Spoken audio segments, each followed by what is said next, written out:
All right. So we've had a few things happen to shake up the order of the draft and has a significant impact on the top 10. So I guess we thought it'd be a good time to do another mock draft. So the 49ers made a pretty aggressive trade, trading up to the third pick. And then it looks in response to that, Carolina must have been trying to pick third as well. And they lost the sweepstakes and went with Sam Darnold instead. So I guess we got the Pro Football Focus mock draft simulator up and running. So Josh, you're gonna pick, I guess, focus on the top 10 and kind of do your prediction on what you think will happen, right? Yeah. So I figured we could, I guess, leading up to the draft. It seems like we plan on having a live stream during the draft, so I figured we could do like a current top 10 prediction, and we could see who comes the closest during the draft day. But yeah, so this is more or less how I envision it as far as the top 10 picks. Now, obviously, there could be another trade down the road, so I guess if that happens, we might have to update the list. But starting out, I think with the Jaguars, that's a pretty obvious pick. I don't think anyone really expects anyone else to be picked besides Trevor Lawrence. So to me, that's an easy one. And then I would say the second pick with the Jets.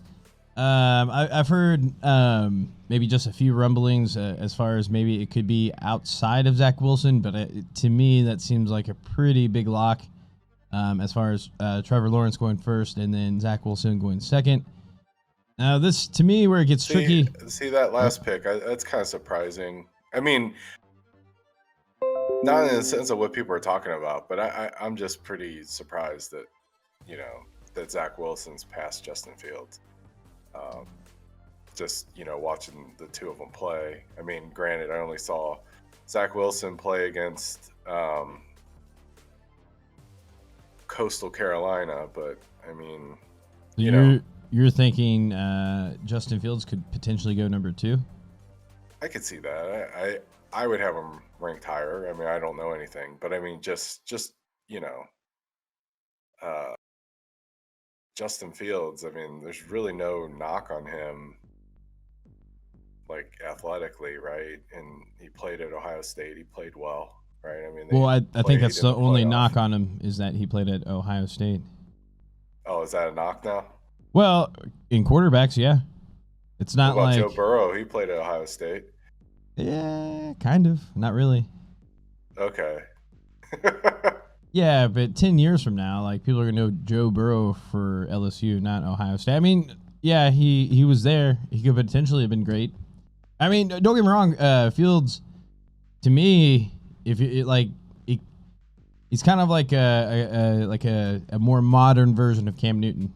Like you know what I mean? Like kind of how I see him. He's as good as Cam Newton, but I mean, not like coming out into the draft, no. But I'm like in today's because I think Justin Fields, in the grand scheme of things, I think he can actually do a little bit more than Cam Newton. Well, except for win the national championship. True. I'm just, I mean, people forget how good Cam Newton was because he's, looking like he's past his prime right now. Yeah, but that's college ball. We're talking about the NFL now. Yeah, Cam Newton played in the Super Bowl. Yeah, and he didn't do well at all. In the Super Bowl, but he got the team there. I mean, Well, I mean, a lot of people would say that defense probably helped get them there too. But that's neither here or there. It's a team game. I'm just saying, I wouldn't put him up at Cam Newton's level. Right. I don't even know if I compare the two. I mean, I guess, they have similar traits, but I mean, I just feel like Cam Newton, he played in like that funky Auburn offense before everybody else was doing, kind of the spread now in college. So I don't know. I like Justin Fields as a prospect. I was kind of on the fence on him, but then I think the fact that he kind of played hurt against Clemson, he played well, and he showed a lot of fearlessness. I mean, it reminded me of when Deshaun Watson played against Alabama, where he was just kind of fearless, and he was taking big hits and getting up and still playing. It wasn't playing, taking like the safe throws or trying to preserve himself. He was still trying to win the whole game. So I don't know. I mean, Zach Wilson hasn't really played against that level of competition. I mean, it's not really, it doesn't mean he can't be successful. I'm just, surprised that it's just, such a assumed fact at this stage that Zach Wilson is better than Justin Fields. Yeah, and I think I would agree with a lot of what you're saying too. I think my whole thing is just like based off of what people hear, and of course there could be like a lot of smoke screens too. Like I could very well see it be Trevor Lawrence, Fields, and then Wilson. Like that would also make a lot of sense to me. But it just seems like where it kind of gets cloudy, maybe starting at the third pick, just based off of like the things I was looking into. But it seems like it's now, like I said, that could be a smokescreen. But where it gets tricky to me, like San Francisco, like we pretty much, again, I guess it's like a foregone conclusion that they're probably going to go to a quarterback now. I know Mac Jones. That's for sure. Right, and I think a lot of people are saying Mac Jones. But for me, I feel like that's a bit high. Like if they were really targeting Mac Jones, I feel like they could have got him like maybe around the 6th pick, not necessarily the 3rd pick. Yeah, but how do you know that they can get him at the 6th pick? I mean, like what if like the 49ers, based on like what their scouts are saying, they're like, wow, Mac Jones is like the best prospect we've seen in a decade. Well, I don't know. Well, let's talk about that. That's kind of where I was going at anyways, is that normally when you go for a prospect and you're like willing to trade up like that, you don't go for a prospect like Mac Jones. Like I'm not saying he's a bad quarterback. He is like very much what I would consider like very similar to Andy Dalton, where he's more like he's not going to win by his athleticism, not in the NFL, right? Like, obviously, compared to an average person, he's probably very athletic, but in terms of... What, I mean, like athleticism, what do you mean, running around? Right. What I'm saying is, normally when you trade up for these type of prospects, you go for someone that's like a one-of-a-kind, that you think they have all the tools, like, not just the mental part, but really elite tools, and then... That's why it leads me to believe. But I mean, what do you mean by tools? You mean running around, or you mean something else? Well, I mean, it just depends on what you're looking for in a quarterback. But if I'm the 49ers and you have a really creative head coach / offensive coordinator, like why wouldn't you want a quarterback that can change the game in 2 different ways, right? Like, they could either throw it or they could either run the ball, right? So I feel like with the way the league is going and where the talent that San Francisco has, like it seems like a bit much to do all that just for Mac Jones. Like I'm saying, like I feel like they could have done. Let me throw something else at you, right? So wasn't Kyle Shanahan the offensive coordinator for Washington when they had RG3 and Kirk Cousins? And didn't both Kyle and his dad prefer Kirk Cousins over RG3? No. I'm just saying. Did RG3 win the Rookie of the Year? Yeah, he did. Oh, okay. I mean, why didn't RG3 play though? It wasn't because he got hurt. Well, he got hurt, but I mean, well, it was just it's just like I don't know. Like maybe they like something else that we don't see, And that very well could be, but I just, in my heart of hearts, this is why I think they're going to go for Trey Lance. I feel like they pretty much made the move after he had a pretty solid pro day, and I think that pretty much solidified like, hey, we have a ball of clay that could potentially be really, really good. I mean, if you just look at his ability to extend the play with his legs, not in his physical ability to be able to throw on the run and that type of deal, it's going to give Shanahan something he's never really had and something that I feel like kind of like what the league is going to, just having those dual threat quarterbacks. So Okay. I feel like, and it kind of makes sense to do because like the price that they're putting on for Garoppolo to trade him for a first round pick. I mean, that's kind of like a yeah, right. I mean, maybe someone will trade a first round pick for Garoppolo. Sam Darnold got, what, a second, sixth, and a Right, third? because Sam Darnold was a top 5 pick.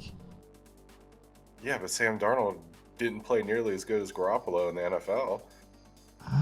It's debatable. Garoppolo didn't do that well. Garoppolo missed one throw in the Super Bowl, but his team was in the Super Bowl. Yeah, but look at the team. You put Sam Darnold on San Francisco. You don't think they can mimic the results? I think they could. I think they're very. I'm a huge Sam Darnold fan. I liked him at USC, but the knock on him coming out of college was he turned the ball over too much. Well, and that's exactly his problem in the NFL. And we know that in the NFL, if you turn the ball over, you lose. So, I mean, I don't know how much of that you put on Sam Darnold, how much have you put on that on the Jets and their organization and their bad coaches. But at the same time, Sam Darnold was the one fumbling the ball. He was the one throwing those picks. So I don't know how much of it is correctable. Whether it's just bad coaching, but I'm just saying, Garoppolo went to the Super Bowl, so I could see someone giving equivalent value. It's possible, but I'd see it more or less they want Garoppolo for another year that way they have a chance to groom, and kind of like with Baltimore did with Lamar Jackson and Flacco. Like they were like slowly implementing Lamar Jackson into the offense. Eventually, he just took over. I don't know much about Trey Lance. I mean, would he play one game this year? That was his problem, is that he couldn't play that many games. But even going into the year before, like I think the whole like clouded situation, he was always a top prospect. Trey Lance, like he was like the one that snuck up that I'm not really familiar. Better than Justin Fields. That's the part that's weird. Trey Lance, there was 3 quarterbacks. I'm pretty sure it was Lawrence, Lance, and Fields. That was like the known, like these are probably going to be the guys that were going to be in the top of the draft. And then the ones that snuck up were Zach Wilson and then Mac Jones. And then your guy from Florida, he could, potentially sneak in at the end of the first round, or possibly. I mean, like why not Kyle Pitts? I'm just saying I'm sorry, not Kyle Pitts. Trask or whatever his name is. Trask, yeah. But those guys are playing against defenses with linemen and corners that are going to be in the NFL. And, the thing that worries me is, in terms of protecting these guys, is all of these models, right? All this analytics that people have based on, who's going to be a stud based on their breakout year and predicting who's a good pick. That's all based on guys not taking a year off when they're 20.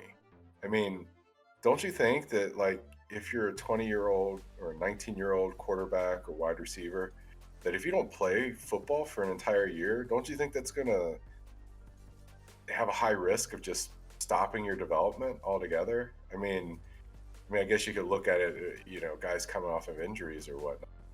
I don't know. I'm just, if I were picking in the top 10, I would be focusing on people that played this year. Well, I think this year is kind of an exception because of the whole COVID situation. So that's how I would manage that risk, right? It's just like, you got Penei Sewell and Jamar Chase on the board, right? I mean, I'd be afraid to take them in the top 10 simply because they missed a year, but like a critical year in the development of a player, right? Like their last season in college, that transition to the NFL, it's like a big step up in competition, and they missed the last year. I don't know. I mean, I'm not saying they're not great talents, but how do you know if they? I'd have a hard time taking them over people that performed, 2 months ago. Well, I mean, it's one of those things we won't really know until down the road, because I think this is like kind of like the first year where this is kind of going to happen like that. So I guess people really don't know. But then if you look at their pro days, that kind of gives you an indicator. And some of those people that took off those years had really strong pro days in terms of some had bad pro days. Some of them had bad, but some of them had like really good ones. So it's like it's kind of crazy. You should, but I mean that's not football, right? It's 3-cone drill and bench press. No, but it's part of the process though. It's yeah. How I mean, people are really high on Jamar Chase, and they know a lot more about football than I will ever know. That would be a fear of mine. I mean, I think Jamar Chase is probably less risky than Penei Sewell. I don't know. I think they said his vertical was 41 inches. Like when I saw his numbers, I was like, oh, it's gonna be tough for the Bengals to pass him up. But to kind of continue the theme, and I think potentially there could be a trade here, but regardless of if it's the Falcons, if they stay, or if another team trades up, I still think it's going to be Justin Fields. I think this is, if everything plays out according to what I think is going to happen, then I feel like there's just too much value at Justin Fields to be at number 4. Kind of like what we were talking about before is like, because like again, going into the year, the 3 quarterbacks, I'm pretty sure that was known that was probably going to be competing for the number 1 spot was Lawrence, Lance, and Fields. Those seem to be like the knowns, and then Wilson, and then I would say Mac Jones kind of snuck in there. And then it leads us to the 5th pick, which is our hometown team, the Bengals. And I put a lot of thought into this one, and this is kind of like what I want and what could potentially happen, and what makes a lot of sense. So if it does play out here, which I still think, if there isn't a quarterback and say the Falcons stay and they don't take it, I could see them taking Pitts. But if they do go the quarterback route, or if they trade down, I think this is a perfect opportunity for the Bengals to take Pitts. From what I understand, he is like a once-of-a-kind type of athlete, especially when it comes to, if you're looking about lining up a freak athlete at the tight end position, he's literally a one-of-a-kind. Like, he's basically, if you put Calvin Johnson in the tight end position, that's basically what you're doing. And I think if you really, really want to get Joe Burrow to take that next step, you take Pitts and you don't even look back. And I say that because my second option would be, if Pitts was gone, I would definitely take Jamar Chase. Mm-hmm. But Pitts, if we get Pitts, then he's 6'6", right? That would give us a 6'6", essentially receiver at tight end, another 6'4" receiver in Higgins, and then I can't think of his name, but Tyler Boyd, not Boyd, our third string receiver right now. State? Huh? Was he from Florida State or Florida? Yeah, Tate. Yeah, he's also like 6'4", 6'5". Yeah. I mean, you put them on the field, that's like, to me, that is a mismatch. Like, one of those 3, and even if you throw Boyd in there, someone's going to be open. Like, you just, in terms of giving the best possible weapon in the draft, you give Burrow Pitts, and I think that's a no-brainer. If he's there, we're taking Pitts. I'm convinced. You're convinced? Yeah. Well, I mean, who do you know who went to his pro day?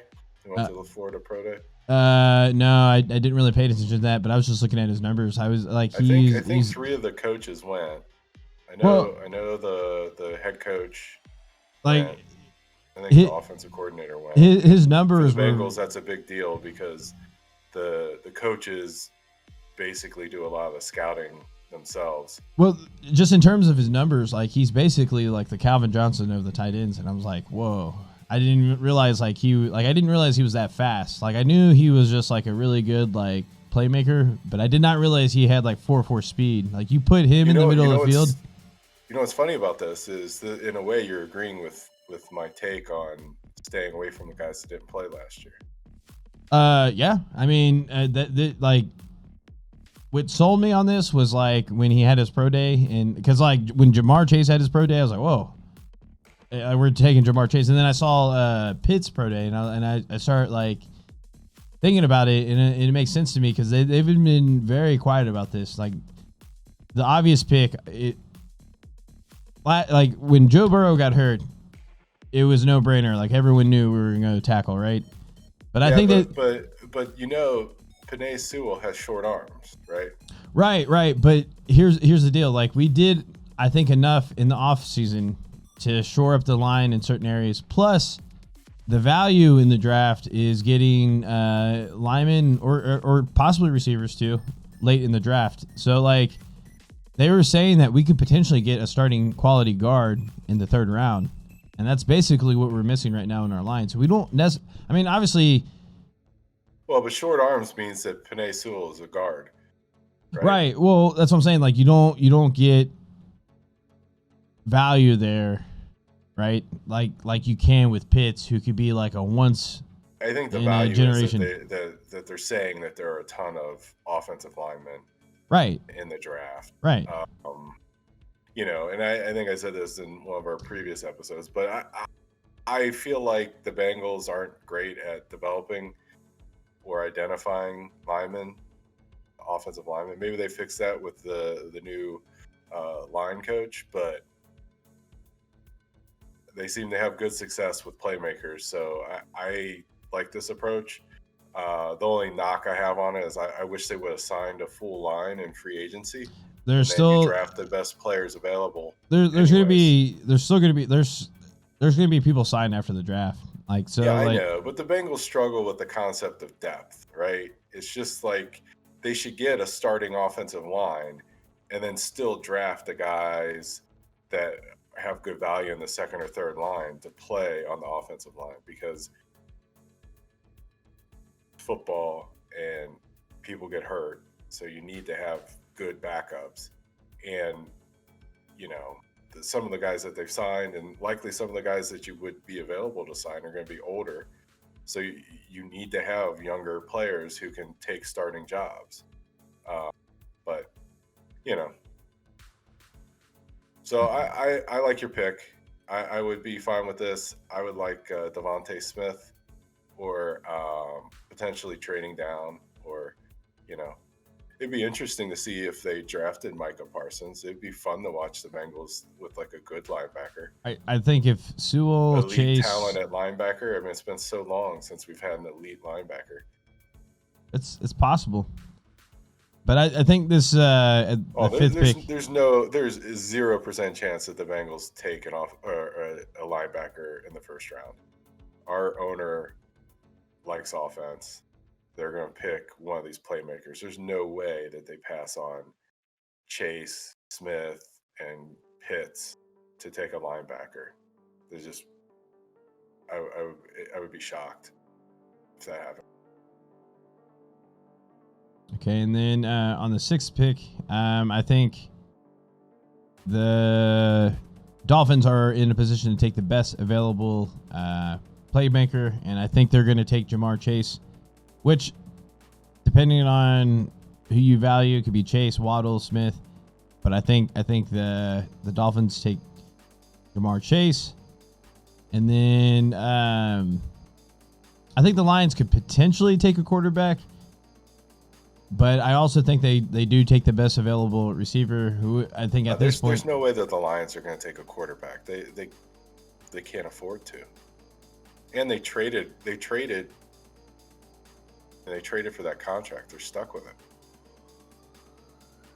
Right, but I mean, if Fields is still available, why wouldn't they look at him? I'm not saying he would, because they can't.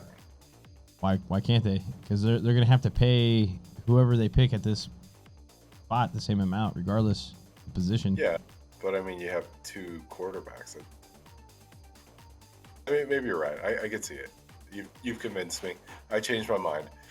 If someone great drops to them, they could pick a quarterback, but I don't think that they will because of the money. Right, but I mean, because basically that contract for Goff is untradeable, right?